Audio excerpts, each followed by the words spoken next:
So,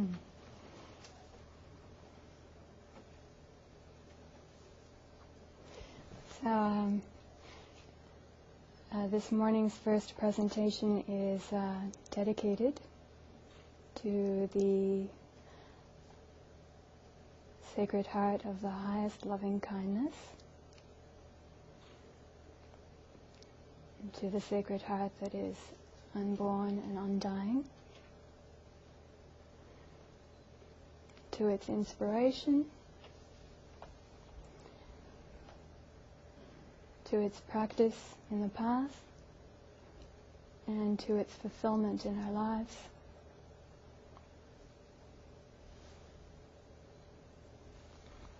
Could you speak a little bit louder, please? It's very hard to hear you. Is there any way to make it louder? No? No, it's only recording. It's not amplifying.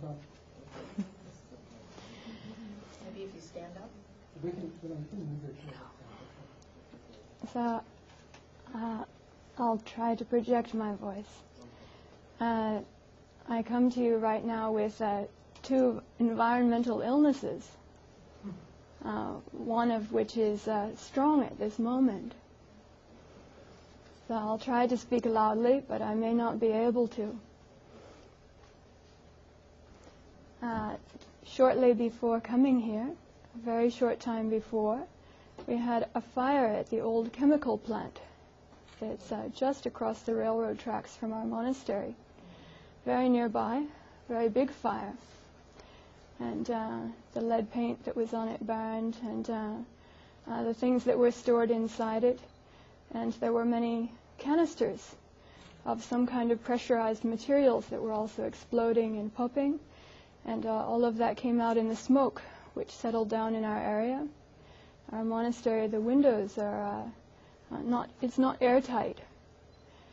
So I had called the fire department and asked if we should evacuate, and was told, no, it's fine, you can stay. And no trouble. So we stayed for a little while and closed everything up, but then the smoke became very, very thick and came inside all of the buildings in our neighborhood. So when the dizziness and headache and kind of breathing problem started to appear, then we did evacuate, but not before there were physical consequences from that. So myself and many others in our neighborhood ended up then having some respiratory trouble, headaches, pain breathing, this type of thing, which I came here with. I wasn't sure if I would actually be well enough and healthy enough to come, although I wanted to very much. So that happened to our entire neighborhood. I think that might be considered a kind of environmental occurrence, yes? So being here in the open space and fresh air, the headaches and the breathing pain have been relieved. But then there's the second, which is giardia, another environmental thing that may have come back with me from India, where I was recently. And it seems to have started to come out a bit more strongly yesterday afternoon. So excuse me for my weakness and my smallness of voice. I'm very glad to be able to speak anyway. I wasn't sure if it would be possible. And to speak with a tremendous amount of compassion through this experience for maybe all of us in this room have some type of environmental sickness, more or less, that we may know about or probably don't know about, as well as the vast majority of us in our world at this time. So through this suffering, or through this experience, then I'm finding it very helpful to have compassion through the direct experience. So this is a nice way that, like out of the compost, or out of the dung of what we've done, something good can grow up out of it. So I hope very much also that what I'm going to be speaking about today, as it's probably the kind of subject that myself as a Buddhist monastic, probably the thing that I would least like to do is to be critical about the Buddha's teaching. So I hope very much that this may be dedicated also to what any negativity that might be there, or any harm that might be there or have been there, that goodness rise out of that. So, to begin, how do you get it to come back on again? Touch anything. Okay, there we go.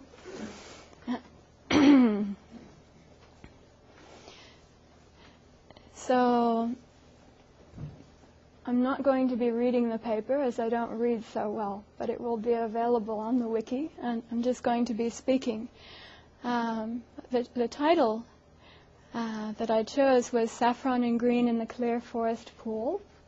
The clear forest pool in Theravadan Buddhism, and especially I think in Thai forest tradition, is an analogy for a place in which we may reflect, and not only on what is superficial, on the reflection from the surface and on the surface itself, but to look deeply inside and see the various things that might be there clearly and honestly.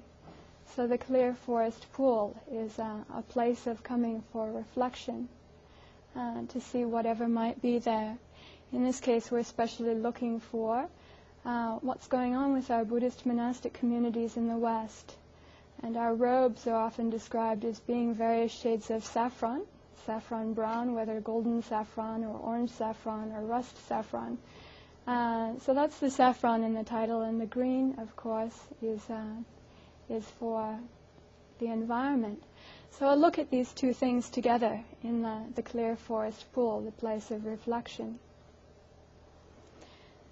So I've been asked to speak about bad practices, hidden or justified by ideology, and been reflecting that there are several kinds of ideology. There's the ideology that's generally agreed upon as being what the Buddha taught, that we have in the Pali Canon and the Agama Sutras, which most of us think is the original Buddhist teaching, and then later adaptations or developments on that teaching, which we would say would be the Zen schools and the Mahayana and Vajrayana, and everything that's being taught under the label of Buddhism throughout history and to this day. Then there's the kind of ideology that is the idea that people have about Buddhism in our world at this time, even general people, what they think the Buddha taught, what they think this is all about, that idea. We would also say in popular terms, whether rightly or wrongly, that is a kind of Buddhist ideology in our world, in the popular mind, whether it's really properly what the Buddha taught or not.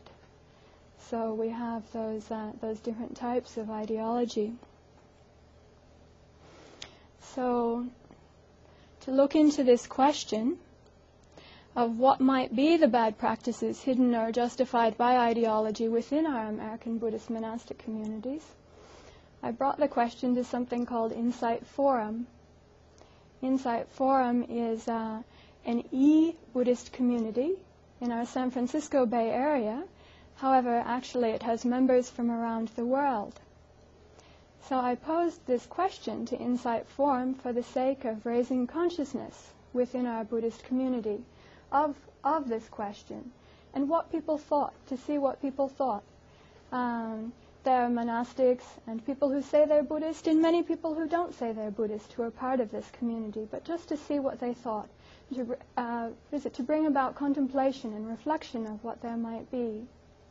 So during this last month, I received feedback through that forum from a very large number of people about this question of what there is.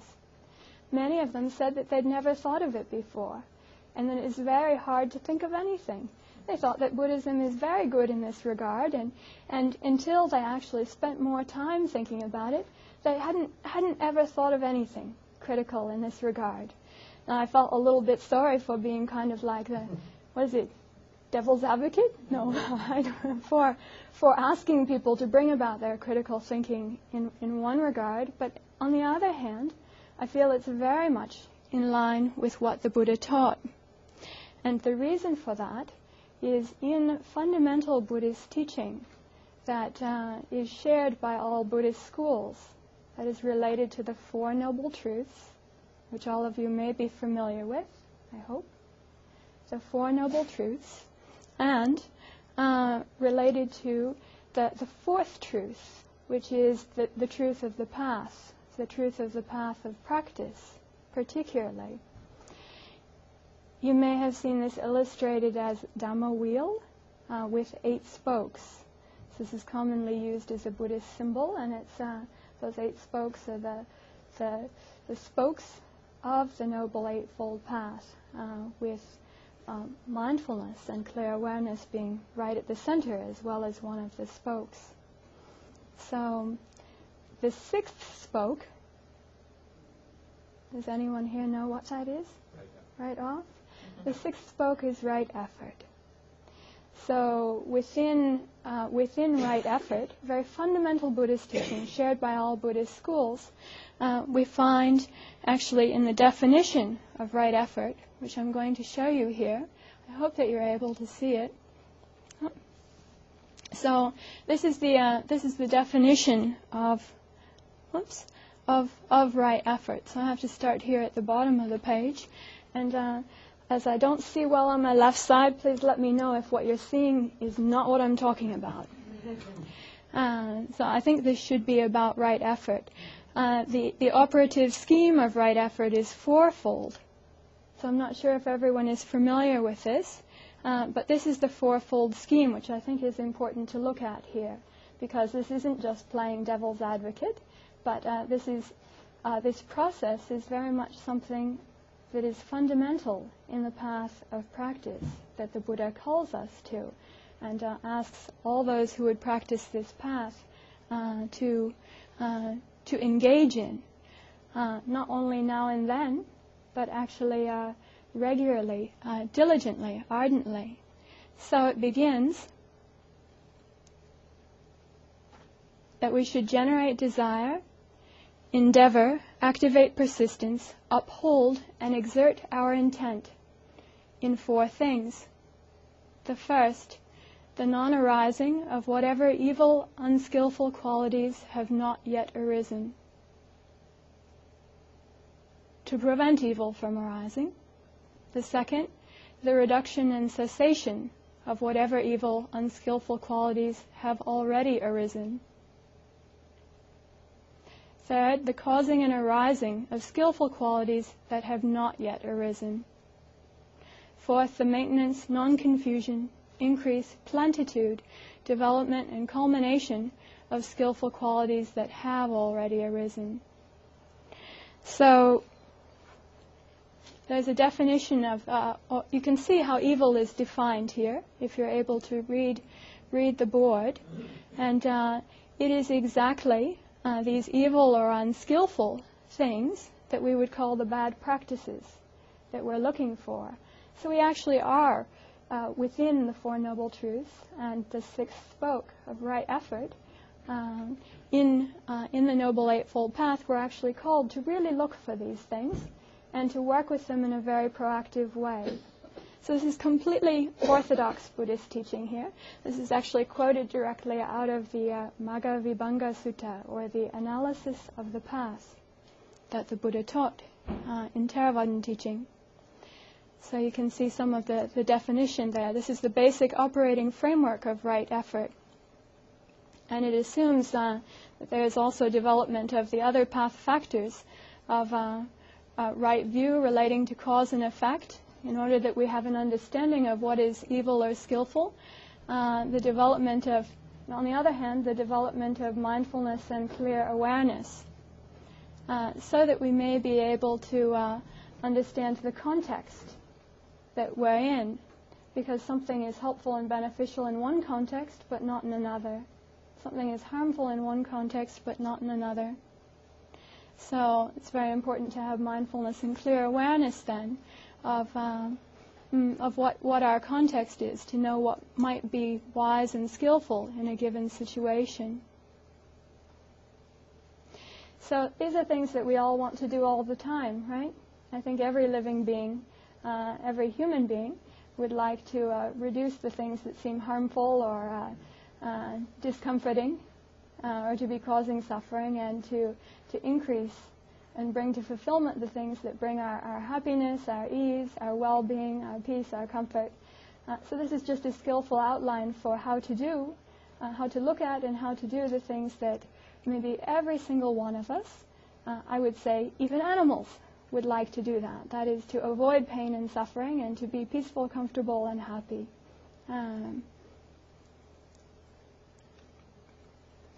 So, in the topic, we have the things that are hidden or justified by ideology.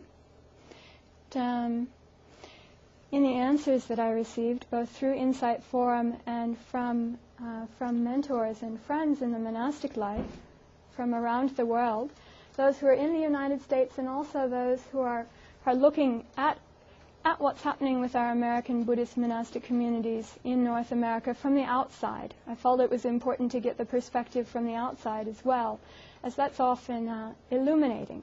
We may see things differently from the inside and the outside.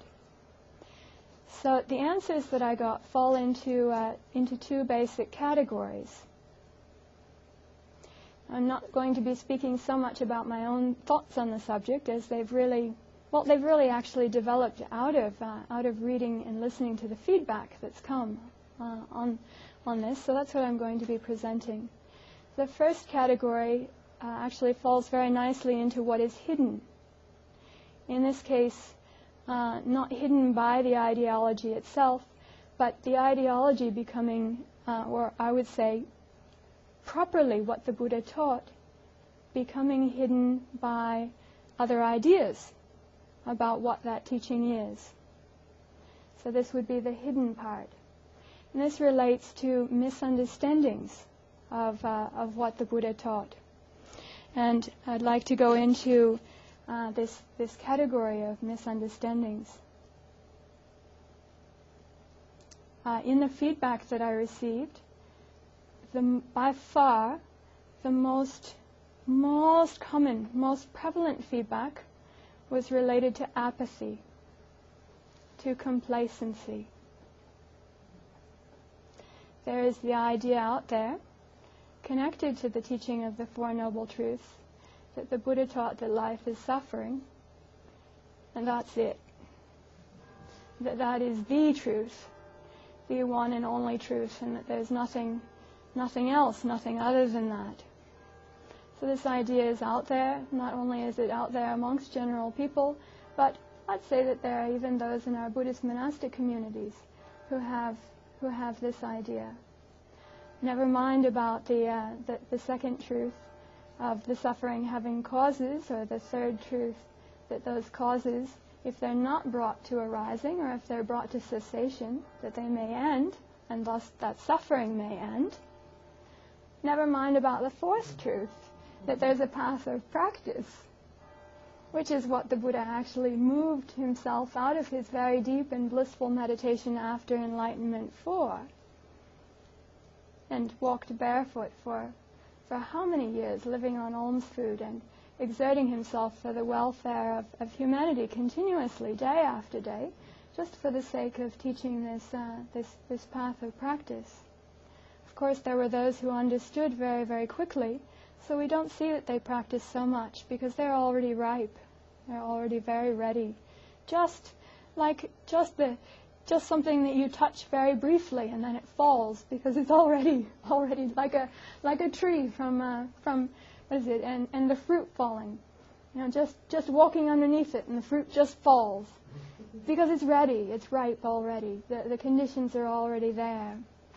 But the path is compared to one that is to be cultivated, like a farmer who actually may plant the seed and then care for it, give it proper water, fertilizer, take out the weeds, really care for it well so that it can grow up well, and then naturally, out of that cultivation, according to nature, then the flowers come, the fruit grows, and it falls by itself. But that's dependent on causes and conditions. If that seed isn't cared for, if it's not nurtured, if the water isn't given, if the weeds are allowed to take over or entangling vines come up, then even the very small tree, of course, may not grow, and the blossoms may not be seen, nor the fruit. The fruit may not fall, nor may it be eaten. Right? So, neglecting the cultivation or the path of practice, then the fulfillment of this path for which the Buddha taught, it may not be seen so much. If people don't do that and it's not seen, then it can even disappear from the idea that people have of what is Buddhism and what did the Buddha teach. And then we have the prevalent idea that there's only life is suffering. That's it. One noble truth only, not four. No cause of suffering, no end of suffering, and no path of practice to the cessation of suffering. So these things, the factors that we were looking at before here, this is very much about the effort to be made in the path of practice. It's a definition of it. This is something that actually many people, although it's fundamental in Buddhist teaching, many people know very, very little about. Lots of people haven't even heard about right effort, although they've certainly heard about suffering. So we would call this a misunderstanding.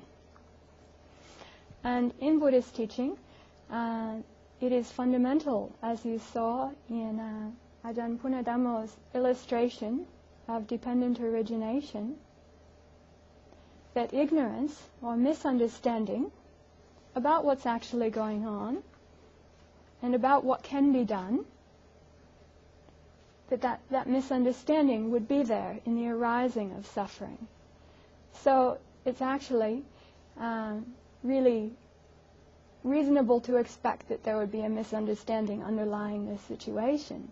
Considering the number of Buddhists in the world, now we have, in 2004, I think, U.S. Department of something,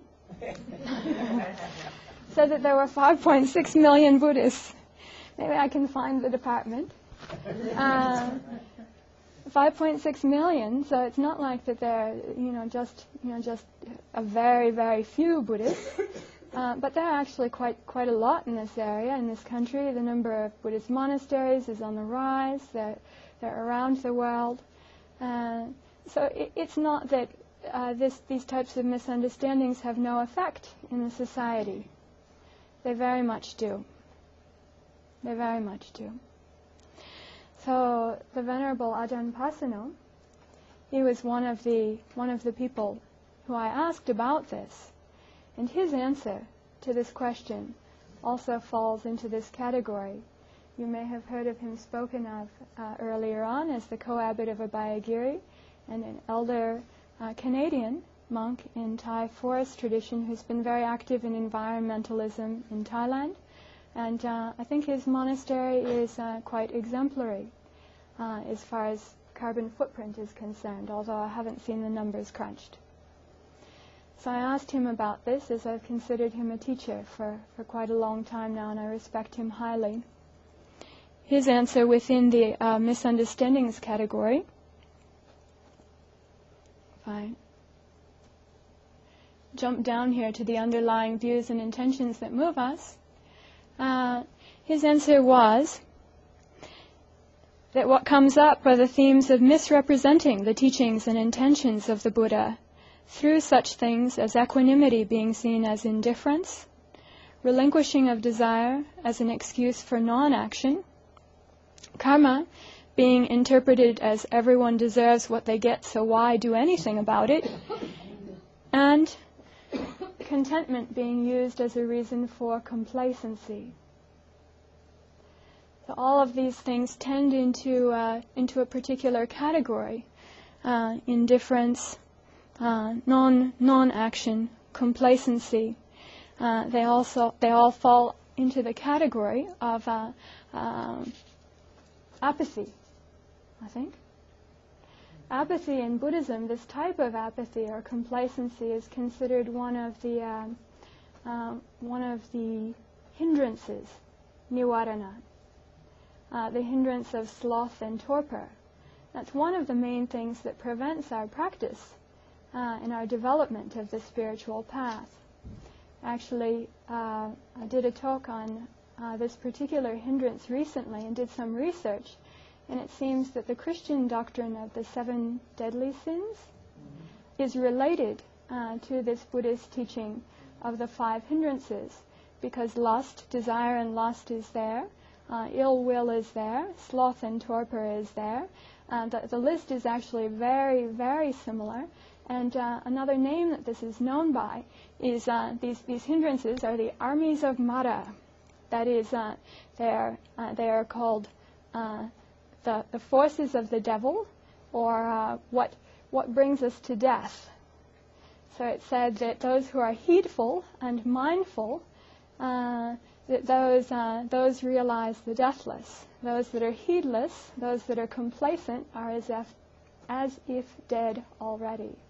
That is, they come under the dominion of Mara.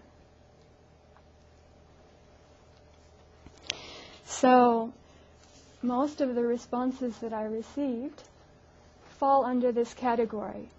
That is, I'll give you a specific example that actually happened on the very day that I was writing this paper.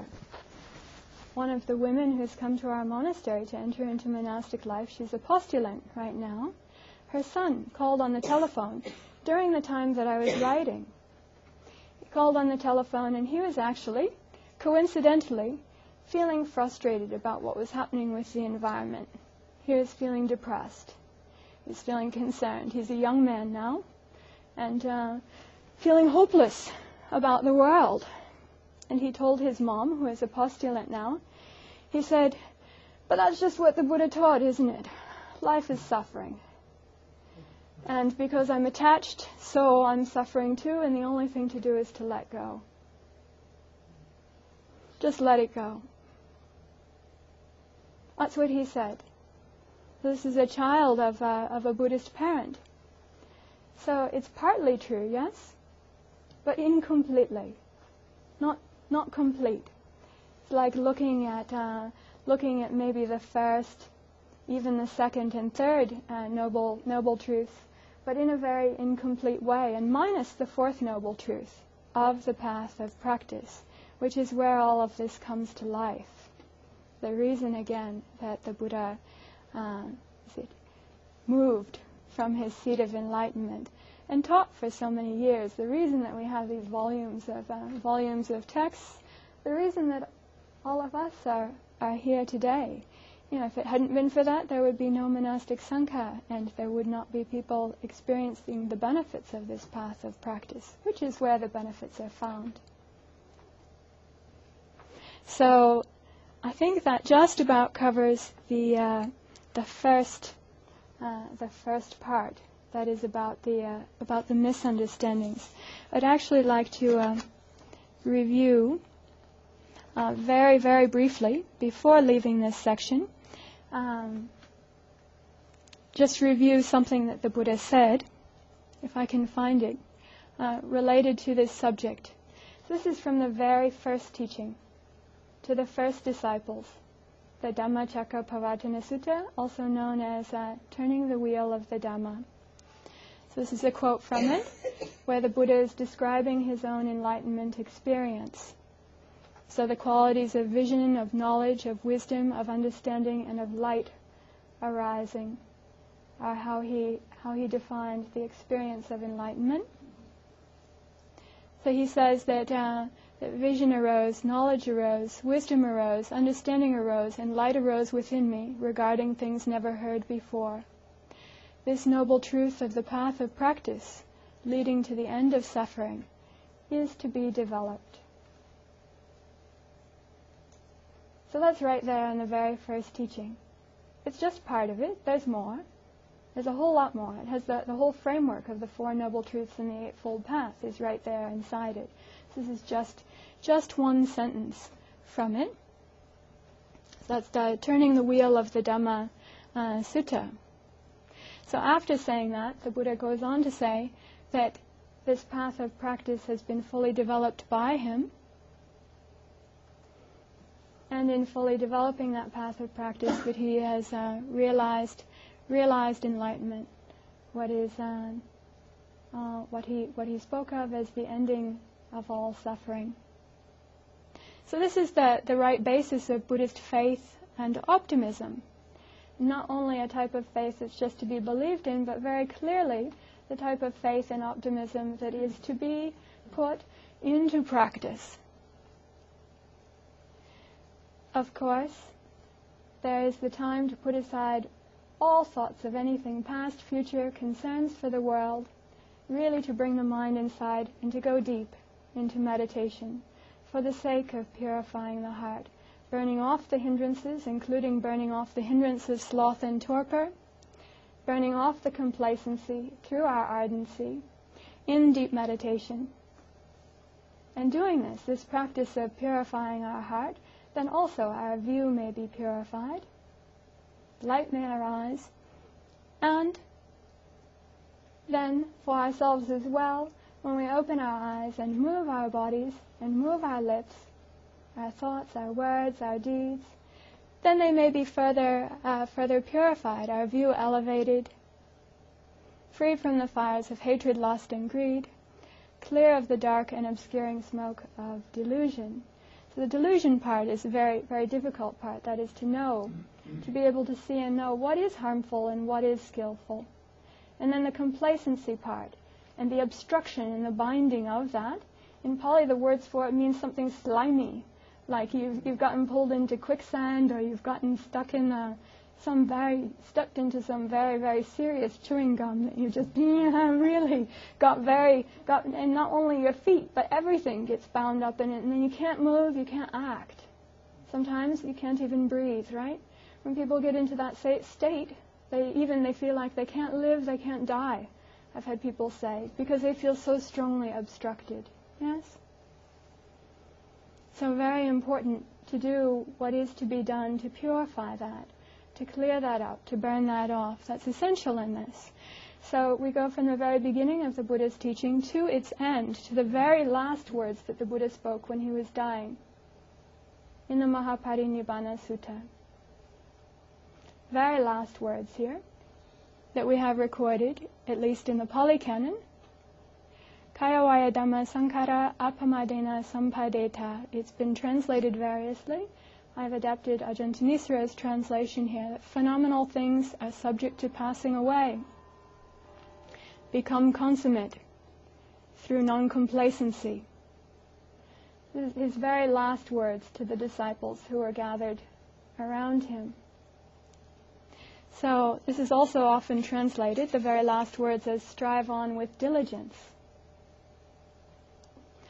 So this isn't a directive to the disciples to go out and convert people as quickly as possible, but a directive to be heedful and to take care, to really take care of what needs to be done. It's related to the path of practice, and yes, also to its sharing. So we see that from the very first teaching to the very last teaching, there was this exhortation in right effort, with the qualities of awareness, loving-kindness, compassion, appreciation, equanimity, and release, the very antithesis of the deadness, apathy, and complacency that was by far the foremost and primary objection to Buddhist ideology. So we see that this is an ideology that appears in popular thought, in the minds of people, but what we find from the very first teaching to the very last teaching of the Buddhas is not this. So to know when to act and when not to act, this is considered wisdom or skill and means. We're asked first to purify our intentions, as all action is based on intention, and that is fundamentally important. But then we have to be able to act on the intentions, and that relates to what we call the higher training in morality, in ethics and virtue, and to be able to think and speak and act with virtue, the higher training in meditation, the higher training in wisdom, which relates to this putting it into action relates to wisdom and skillful means. So that skillful means is something that we heard about before. Someone was speaking about this. In fact, it's been mentioned several times. That is the upaya, or upaya kosala. Kosala means what is wholesome. It's the antithesis of evil. In expression. So these are fundamental parts of the higher training. This is something that I've heard often in a prayer that I don't know if it's Christian or not, but the serenity prayer, related to wisdom. That is knowing when, having the wisdom to know when to act and when not to act. So for this, actually, we have the teaching that supports right effort. Right next to it, the teaching in mindfulness and clear comprehension. Clear comprehension, or full awareness, is defined as knowing what is wholesome and unwholesome, number one. Number two, in the context, time, place, and person. Number three, knowing the resources within the teaching that we have to bring to the situation, our resort. In our monastic life, we consider that we have our physical food and our mental food, yes? The resort would be our mental food, but meant to burn up defilements, knowing how to bring the teaching into that situation in a way that matches, and then this causes non-confusion, non-delusion, which is the antithesis of the ignorance. That's called full awareness, having full awareness. So it's related to wisdom. This is also very fundamental in the Eightfold Path in the teaching on mindfulness, right? Mindfulness and full awareness, or mindfulness and clear comprehension, which is also called presence. Not just a passive presence, just being aware, but being aware of specific things so that we can put them into action in our karmas of body, speech, and mind. So I'd like to move out of this section and go to the specifics. This is the other part. Specific things that people complained about or mentioned or saw in the clear forest pool that didn't look so well. This isn't a personal list. This is a reporting list of the feedback that I've got. The very first, amongst practical things, that people thought, both monastics and lay people, thought it was questionable that monastics or American Buddhist monasteries would be engaged in the way that they are. The very first is international and national jet travel and car travel, related to the carbon imprint. The second is the use of existing waste management systems, which, for a person with the eye to cause and effect and what's happening over the long term, doesn't look so good. Not nearly as good as Ajahn Sona said is the Sri Lankan Buddhist monastery from how long ago? 2,300 years ago. So the development of our modern technology is not necessarily progressive, yes? Where did that come from? Fortunately, we haven't lost the knowledge of it entirely, and a lot of it is preserved within our monastic communities. Fortunately. So the use of existing electrical systems, the use of imported products offered as alms for pollution and waste, the use of chemical dyes for dyeing robes for pollution, the acceptance of non-vegetarian food as alms because of the indirect harm towards other living beings, pollution, and wasteful use of resources. The acceptance of more alms food than is needed for the monastic community, again a waste of resources. The use of non-environmentally friendly requisite products offered as alms. This is related to pollution and waste. The use of non-environmentally friendly cleaning products in monasteries, pollution and harmfulness to health. The development of monasteries using non-environmentally skillful technologies for pollution and waste, that is not using solar, wind, or water energy or water recycling systems or making buildings with high roofs due to gloriousness that waste heat energy. the use of already existing unskillful, harmful technologies. So I've chosen one topic to look at specifically, but I'm not sure about the amount of time that I have to do it. So I may speak about it really briefly. Venerable Hung Shure spoke about our monastic discipline. I don't know if any of you have heard that in our monastic discipline, the use of vehicles by fully ordained Buddhist monastics is not allowed. The Buddha walked, and other monastics walked in the Buddha's lifetime, and that was maintained for a very long period of time. The reason for that, our monastic discipline specifically mentions animal or human-drawn vehicles. So we think now, okay, these vehicles are not harming any animals or human beings, not making them our slaves, so it's all right to use them. The monastic discipline does mention the unavoidable harming of insect life and other small creatures, which of course cars and other forms of transportation, is very hard to avoid that, as we can see, as illustrated on the windshield and front bumper, that very much may and regularly does happen. So that happens. But in this last period of time, monastic communities have largely gone over to using cars, trains, buses, and jet travel. But and we thought basically that this is not harmful, and it's justified by the Buddha's teaching of gathering together often in harmony, exerting ourselves if we have any level of realization or understanding of this path that can be shared with others to their benefit, to even be willing to go far and wide to share that with them. There are these things there. And for ourselves as practitioners also, to be willing to even go far and wide to sacrifice our personal comfort, to seek out good teachers and good environments for practicing the path. These things are very much present in the Buddha's teaching, and they have justified the use of these vehicles, and a lot of international and national jet travel. Of course, logically, it seems that it would be far better to have one teacher fly halfway around the world than to have all of the students fly to meet the teacher. I mean, there certainly are considerations there. I've written a little bit at length about the walker's practice and the benefit that I've found in it myself. My own novice preceptor never got in a vehicle in his entire life. He died in 2001. He lived in South Korea, and he walked the old mountain pathways.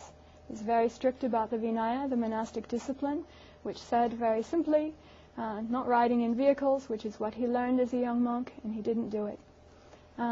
He was a preceptor for many, so it was felt important that he keep the monastic discipline purely and unquestionably. That's something that he didn't do. That's an inspiration to me. It's been an inspiration, as have the monastic Sintai forest tradition. There are still a large number of monastics, although not a huge number, and the tradition is changing.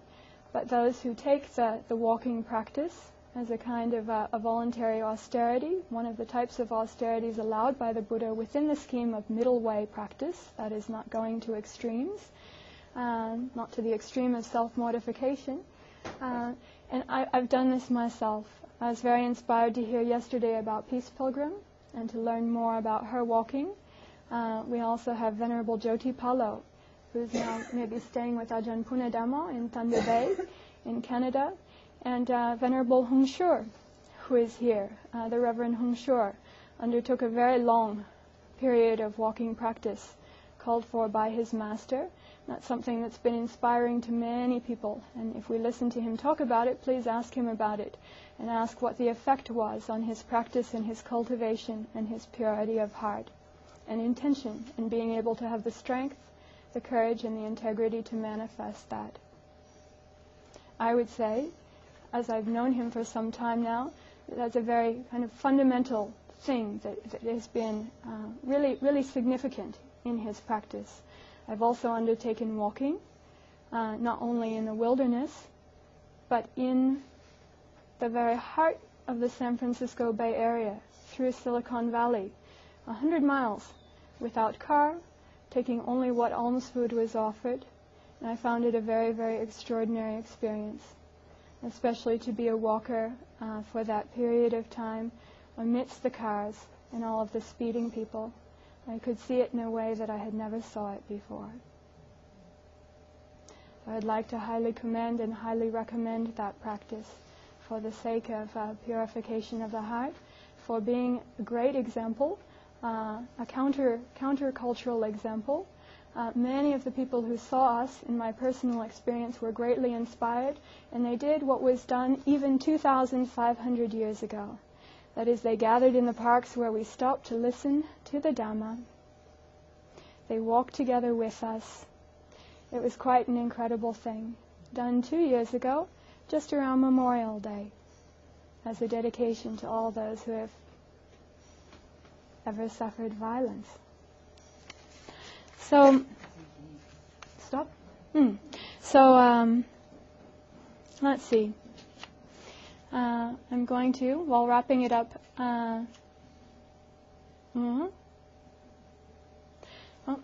for wrap-up. There are a number of things that Ajahn Sona mentioned briefly in our monastic discipline that actually counter the things that are on the list here.